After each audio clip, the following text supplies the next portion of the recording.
ಬೆಳಗಾವಿ ಜಿಲ್ಲೆ ರಾಯಬಾಗ ತಾಲೂಕಿನ ಕುಡಚಿ ಗ್ರಾಮದಲ್ಲಿ ದಿನಾಂಕ 4/9/2024ರಂದು ಯುವ ನಾಯಕರಾದ ಶ್ರೀ ರಾಹುಲ ಸತೀಶ್ ಜಾರಕಿಹೊಳಿ ಅವರು ಕುಡಚಿ ಪಟ್ಟಣದಲ್ಲಿ ಹಮ್ಮಿಕೊಂಡಿದ್ದ ಪ್ರಚಾರ ಸಭೆಯಲ್ಲಿ ಭಾಗವಹಿಸಿ ಕರ್ನಾಟಕ ಯುವ ಕಾಂಗ್ರೆಸ್ ಚುನಾವಣೆಯಲ್ಲಿ ರಾಜ್ಯ ಪ್ರಧಾನ ಕಾರ್ಯದರ್ಶಿ ಸ್ಥಾನಕ್ಕೆ ಸ್ಪರ್ಧಿಸಿದ್ರು. ಎಲ್ಲಾ ಯುವಕರು ಹೆಚ್ಚಿನ ಪ್ರಮಾಣದಲ್ಲಿ ಮತದಾನ ಮಾಡಿ ಗೆಲುವಿಗೆ ಸಹಕರಿಸಲು ಮನವಿ ಮಾಡಿದ್ರು.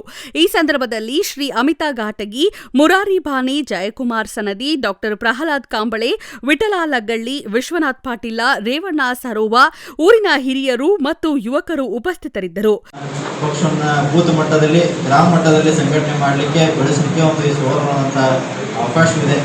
ಅದಕ್ಕೆ ಯುವಕರು ಹೆಚ್ಚಿನದಲ್ಲಿ ನಾವು ಭಾಗವಹಿಸಲಿ, ಇವರಿಗೆ ಹೆಚ್ಚಿನ ಮೆಂಬರ್ಶಿಪ್ಗಳನ್ನು ಮಾಡಿಸುವಂತ ನಾನು ಕೇಳ್ಕೊಳ್ಳಿ ಬಯಸುತ್ತೇನೆ. ಯಾಕಂದರೆ ಕುರ್ಚಿ ಮತಕ್ಷೇತ್ರದಲ್ಲಿ ನಮ್ಮ ಮೊನ್ನೆ ನಡೆದಂಥ MP ಚುನಾವಣೆಯಲ್ಲಿ ಪ್ರಿಯಾಂಕಕ್ಕ ಜಾರಕಿಹೊಳಿ ಸಂಸದರಾಗಿ ಆಯ್ಕೆಯಾಗಬೇಕಂದ್ರೆ ಕುರ್ಚಿ ಮತಕ್ಷೇತ್ರಗಳು ತಮ್ಮ ಆಶೀರ್ವಾದ, ತಮ್ಮ ಬೆಂಬಲ ಅದರಲ್ಲಿ ಅತಿ ಅಮೂಲ್ಯವಾಗಿದೆ. 29,000 ಲೀಡ್ ಮುಖಾಂತರ ತಾವೆಲ್ಲರೂ ಅಕ್ಕವರಿಗೆ ಆಶೀರ್ವಾದ ಮಾಡಿದ್ರೆ. ಅದೇ ರೀತಿ ಕುರ್ಚಿ ಸಿಟಿಯಲ್ಲಿ ಬಹುಶಃ 20,000 ಲೀಡನ್ನು ಬರೀ ಸಿಟಿಯವ್ರು ಕೊಟ್ಟಿದ್ದೀರಿ. ಅದಕ್ಕೆ ನಾವು ಇಲ್ಲೇ HNH ಮೆಂಬರ್ಶಿಪ್ ಮಾಡಲಿಕ್ಕೆ ಒಂದು ನಮ್ಗೆ ಅವಕಾಶ ಇದೆ.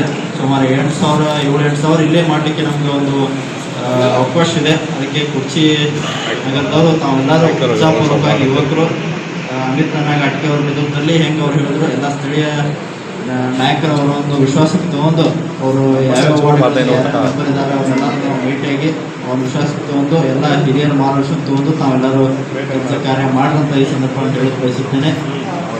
ಯಾಕಂದರೆ 18ರಿಂದ 35 ವರ್ಷದವರು ಮಾತ್ರ ಈ ವೋಟಿಂಗ್ ಪ್ರಕ್ರಿಯೆಯಲ್ಲಿ ಅವರು ಎಲಿಜಿಬಲ್ ಆಗಿರ್ತಾರೆ.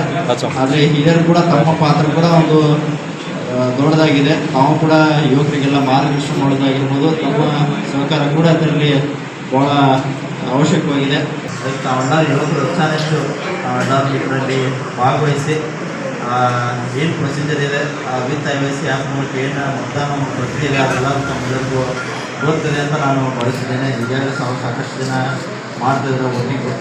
ಅದಕ್ಕೆ ಕರೆಕ್ಟಾಗಿ ಅದು ಡೇಟ್ ಆಫ್ ಬರ್ತ್ ಆಗಿರ್ಬೋದು, ಹೆಸರಾಗಿರ್ಬೋದು, ವೋಟರ್ ID ಮೇಲೆ ಏನು ಇರ್ತದೆ ಅದನ್ನೇ ಕರೆಕ್ಟಾಗಿ ಹಾಕಿ ಮತ್ತು ಕಂಪಲ್ಸರಿ ವೋಟರ್ IDನೂ ಆ್ಯಪದಲ್ಲಿ ಬಳಸಬೇಕು. ಯಾವುದೇ ಬೇರೆ ಆಧಾರ್ ಕಾರ್ಡ್ ಆಗಿರ್ಬೋದು, ವೋಟರ್ ಲಿಸ್ಟ್ ಆಗಿರ್ಬೋದು, ಯಾವುದೇ ಬೇರೆ ಡಾಕ್ಯುಮೆಂಟು ಈ ಪ್ರಕ್ರಿಯೆಯಲ್ಲಿ ನಡೆಯಲ್ಲ.